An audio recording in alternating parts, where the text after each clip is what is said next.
Hello hi friends. तो आप सभी का स्वागत है आज के इस नए वीडियो में। आप सभी भाइयों एवं बहनों को राधे राधे।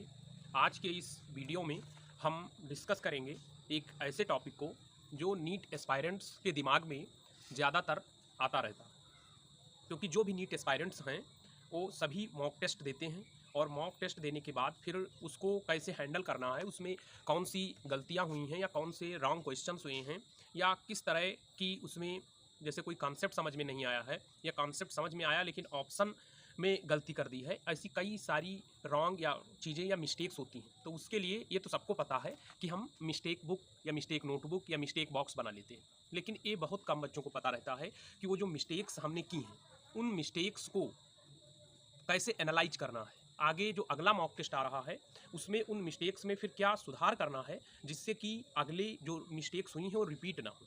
तो उसके लिए मैंने बहुत सारा रिसर्च किया है और कोटा में जो खास काउंसलिंग दी जाती है बच्चों को, इस पर ज़्यादा फोकस किया जाता है कि अगर जो मिस्टेक्स हमारी प्रीवियस मॉक टेस्ट में हुई हैं उनको किस तरह एनालाइज करके और फिर किस तरह कैलिब्रेट किया जाए आगे कि फिर फर्दर जो टेस्ट हो रहे हैं, मॉक टेस्ट हो रहे हैं, उसमें वो मिस्टेक रिपीट ना हो। तो उन सभी चीज़ों को और अपने टीचर से, काउंसलर से, चूँकि मैंने कोटा में पढ़ाई की है, उन सभी का जो मार्गदर्शन, जो गाइडेंस मुझे मिला है, उन सभी को मैंने कंबाइन करके और फिर यूट्यूब से भी जो कई सारे वीडियोज़ पड़े हैं उन सभी वीडियोज़ का एक जिस्ट, एक समरी मैंने तैयार किया है। वो मैं आपको एक-एक करके बताऊँगा कि किस तरह की प्रॉब्लम है तो किस तरह का आप एनालाइज करें और किस तरह से उसमें इनकलकिकेट करें, किस तरह से ऐड ऑन करें कि जो फर्दर टेस्ट दें उसमें एक अच्छा स्कोर हमारा बूस्ट हो और हम प्रोग्रेस करें।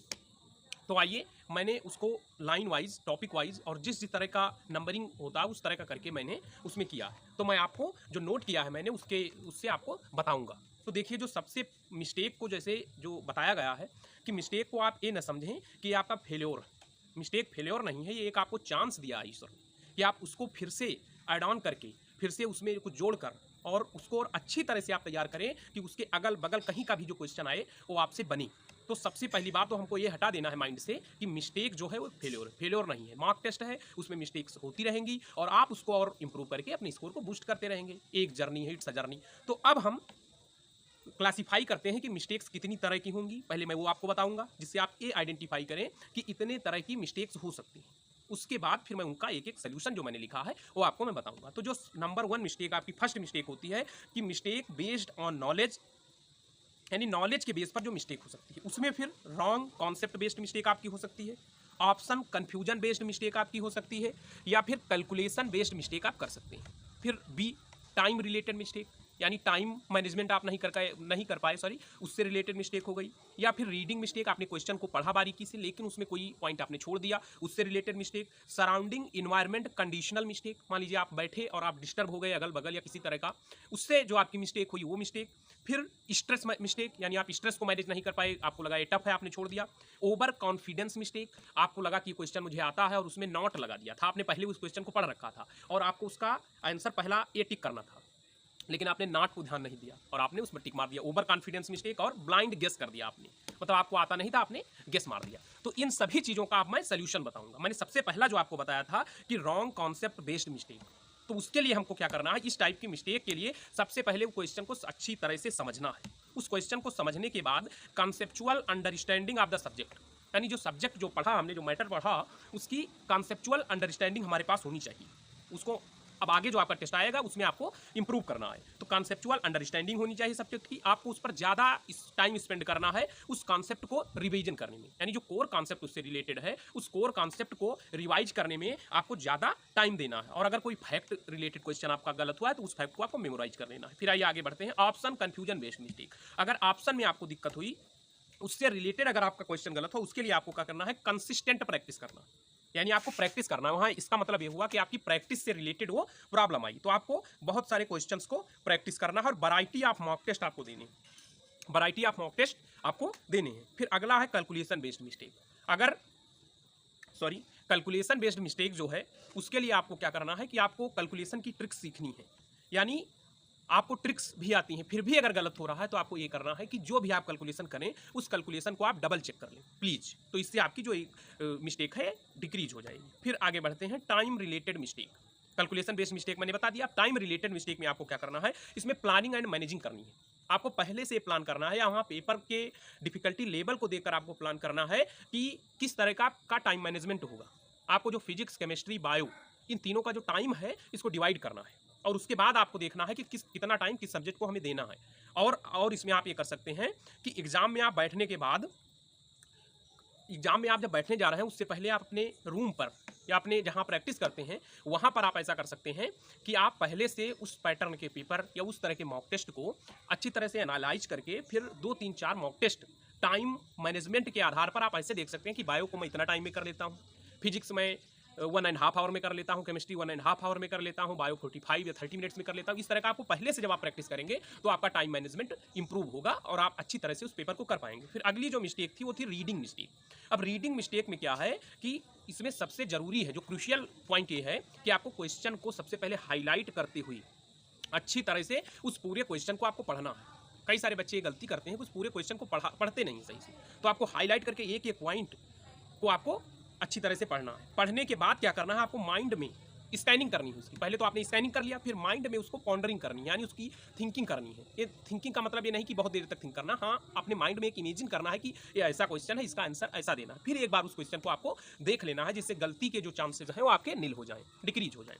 फिर इसमें आप ये कर सकते हैं, अंडरलाइन कर सकते हैं, और जो क्वेश्चन का आपको आंसर देना है ये भी आप देख लें, जो क्वेश्चन का आप आंसर दे रहे हैं उसका सेंस बन रहा है। ऐसा तो नहीं आपने जो रटा हुआ पहली बार में आए मार दिया, नहीं, उसको एक बार दोबारा आपको क्रॉस चेकिंग कर लेनी है। फिर हमने रीडिंग मिस्टेक हो गया। फिर mistake due to effect of examination environment.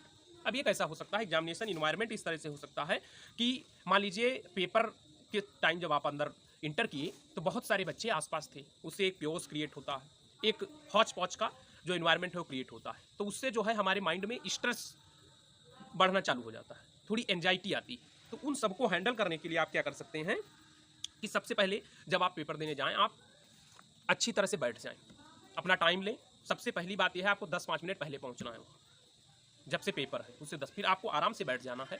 आप क्या कर सकते हैं कि लंबी लंबी सांसें ले सकते हैं। ब्रीदिंग एक्सरसाइज जो होती है 1-2 मिनट आपने ये कर लिया। फिर आप अपना वाटर बॉटल साथ रखें और आपने थोड़ा पानी पी लिया। तो इससे क्या है कि आपका जो माइंड है वो काम हो जाएगा, आपकी एंजाइटी कम हो जाएगी, आपका जो क्योस कन्फ्यूजन की जो स्थिति थी वो डाउन होगी और आप अच्छी तरह से पेपर को अटेम्प्ट कर पाएंगे। आपकी जो एनर्जी लेवल है वो भी थोड़ा इंक्रीज हो जाएगा। इससे आपकी जो इससे रिलेटेड प्रॉब्लम है नहीं। अब स्ट्रेस मिस्टेक में आपको क्या करना है कि जैसे कई लोग हड़बड़ी में लिखा कुछ है और उसका गलत मीनिंग निकाल लिया, तो आपको क्या करना है, उसके लिए क्या करना है, जैसे जंबलिंग आप वर्ड्स कर दिया, फॉल्स इमेज फॉर्मेशन हो गया, wrong answer filling in OMR sheet आपने कर दिया, या आप अब इस सबसे चीज़ों से बचने के लिए आपको क्या करना है, आपको सबसे पहले पॉजिटिव रहना है। पॉजिटिव रहना बहुत ज़रूरी है। सबसे पहले आपको पॉजिटिव सेल्फ टॉक करना है। आपको अगर आप तैयारी कर रहे हैं, किसी भी चीज़ की प्रिपरेशन कर रहे हैं, तो आपको मेडिटेशन 10 से 5 मिनट ज़रूर करना चाहिए। इस मेडिटेशन से क्या होगा कि आपको जो माइंड है वो रिलैक्स रहता है, काम रहता है और आप एक जगह पर फोकस कर पाते हैं। तो इससे जो ये सारी प्रॉब्लम्स हैं वो धीरे धीरे आपकी डिक्रीज हो जाएंगी और आपका जो मॉक टेस्ट में स्कोर है वो बूस्ट होता रहेगा।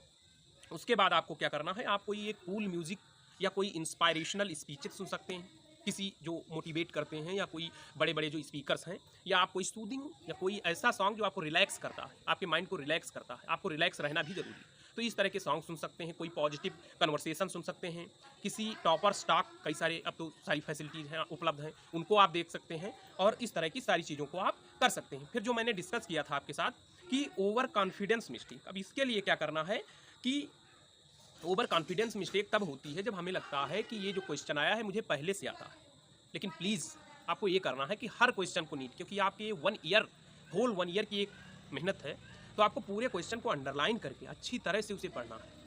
वैसे ही नहीं टिक मार देना, आपको अच्छी तरह से उसे पढ़ना है। तो ये मिस्टेक जो है आपकी इससे कम होगी। चारों ऑप्शन को आपको जांचना है। ऐसा नहीं कि आपने जो पिछली बार कोई क्वेश्चन देखा था उसमें ऑप्शन दूसरे तरह का था, आंसर दूसरा हो रहा था, क्योंकि ऑप्शन का भी इसमें गेम चलता है। तो आपको ऑप्शन को भी अच्छी तरह से समझना है। फिर जो मैंने ब्लाइंड गेसेज वाला लास्ट में बताया था, तो कई बच्चे सोचते हैं कि तुक्का लगा दिया तो इंस्टीट्यूशन लग गया तो सही होगा, ऐसा नहीं है। नीट का गेम है, इफिशियंसी, कंसिस्टेंट रहना और कंटिन्यूस प्रैक्टिस का खेल है। तो इसमें ब्लाइंड गेसेस का जहाँ तक मैं तो समर्थन नहीं करता, क्योंकि इससे आपका बढ़ भी सकता है 1-2 मार्क्स या 1-2 क्वेश्चन सही हो सकता है, लेकिन आप ना करें। अगर आपको कॉन्सेप्चुअल अंडरस्टैंडिंग करनी है, आपको अच्छे से पढ़ाई करनी, तो आप ना करें। इसके लिए इससे क्या है, आप में जो कॉन्फिडेंस लेवल हो डाउन होता है ब्लाइंड गेसेस से, तो आप इससे बचें।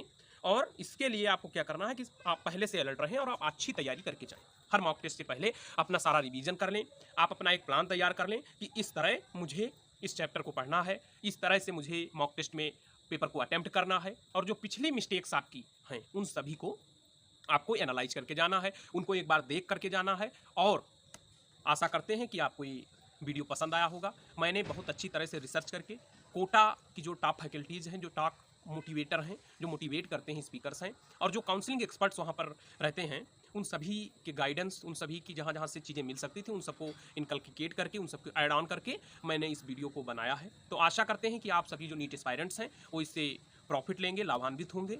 और आपसे एक रिक्वेस्ट है कि प्लीज़ आप लोग कमेंट में बताइए कि अगला आपको किस पर वीडियो चाहिए। नीट एस्पायरेंट्स जो कि नीट की तैयारी कर रहे हैं या क्लास 12 बोर्ड्स में हैं, बायोलॉजी से रिलेटेड कोई वीडियो चाहते हैं, तो आप लोग प्लीज़ कमेंट में ये ज़रूर बताएं कि मैं आगे किस तरह का वीडियो बनाऊं, किस तरह के कंटेंट का मैं वीडियो बनाऊं। तो जो भी लोग चैनल पर नए थे और उन्हें वीडियो अच्छा लगा है तो प्लीज़ चैनल को सब्सक्राइब कर दीजिए, लाइक कर दीजिए, शेयर कर दीजिए, बेल आइकन को प्रेस कर दीजिए, और अच्छा लगा हो तो प्लीज़ चैनल को, वीडियो को लाइक कर दीजिए। तो थैंक्स फॉर वॉचिंग। आप सभी को राधे राधे। मिलते हैं अगले वीडियो में।